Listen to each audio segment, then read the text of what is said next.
So this is an interesting story I was retelling to a good friend of mine recently, and it, his response at the end of it just blew my mind. But anyway, I'm going to tell you the story real quickly. Um, I used to play ice hockey in South Africa. Kind of funny, right? Jamaican bobsledding is like the closest comparison that most people make. But in all seriousness, we actually have a pretty good hockey program out there, and Team South Africa goes and plays all over the world. And I was one of the lucky ones that was involved in the junior programs and senior programs and got to travel. And I was telling this good friend of mine about this story in a tournament that we went to. And you just kind of have to picture this. It's very strange, but South Africa was invited in 1999 to a junior tournament. It was an under-18 international IIHF Asian Oceanic World Championships, I believe. I don't know if it was Division 2 or 3. And it was pretty crazy that South Africa got invited to this tournament. But what was crazier than that was it was being held in Pyongyang, North Korea, which is somewhere that we had never been before and knew nothing about. And it was a real shock when we got there because it was so different to anything that we'd really seen on any other tournaments. So we usually went to Eastern European countries and all over Europe. And so this was very different for us. So we go to this tournament and we play round robin, and we play against North Korea. And the first time we played against them, they smoked us.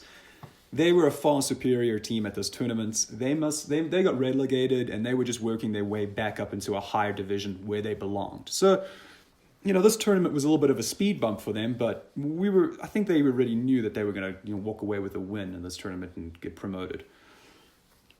I don't think they were anticipating what kind of battle we were going to put up. So we played against North Korea. We lost. We played against every other team at this tournament, and we beat them. And so we play against North Korea in the final. Now the rink is packed.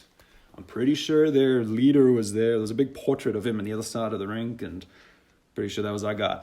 Now, there was not a whole lot of noise coming from the crowd, which is also strange. In a hockey rink, people are shouting and screaming, and this was very quiet. There was only the odd synchronized cheer from 10,000, 15,000 people in this arena whenever the North Koreans would score or when their goalie would make a save. But other than that, it was very quiet in that rink. I mean, we could hear each other quite well from the ice, on the bench, shouting at one another.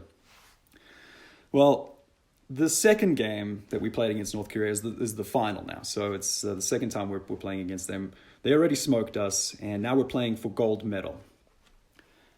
We are just getting destroyed. After the second period, we're in the change room, and I think the score was probably 6-0. Far superior team. But they were being cheap. They were throwing cheap hits and cheap moves, and the refs weren't calling anything. Now, the refs were international refs. They weren't from North Korea, so it's not like they were biased or anything. But it just felt a little unfair, and so we were getting frustrated.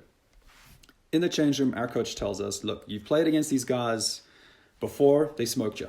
You've just played 2 other periods of hockey against them, they've smoked you. We got 1 period left. Let's leave this tournament with our heads held high. But at the same time, let's not take any crap from these guys because they're trying to hurt us.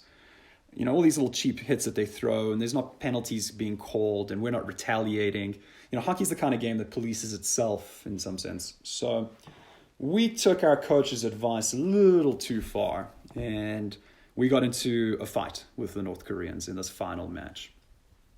And when I say fight, I mean we got into a brawl.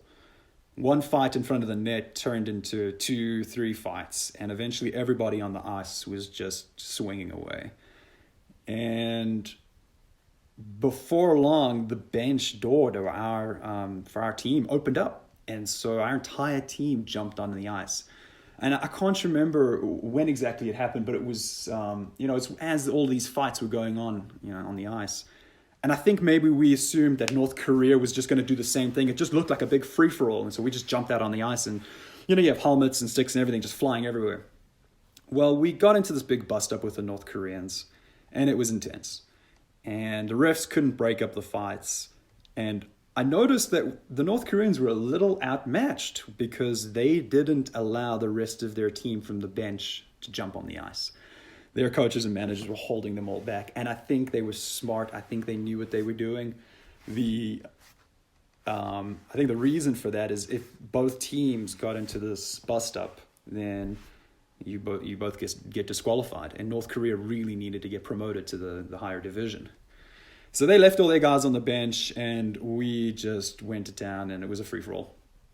The refs couldn't break up the fights, so the security from outside the rink was actually called in, and they had tasers. And they didn't shock anybody or tase anybody, but we heard those tasers clicking on because these guys were walking out onto the ice, the security guards. Craziest thing I've ever seen. Obviously, the fights stop. Most of our team gets kicked out of the final game. We have just the bare minimum, I think, to finish the game. And we did. We finished the game, and we won silver medal. And we were pretty stoked with that. Now, cheekily, of course, we thought this was as funny as all hell because we went to North Korea, got into a big fight with them, and then we still walked out with a silver medal, and we were going home. We thought we were heroes.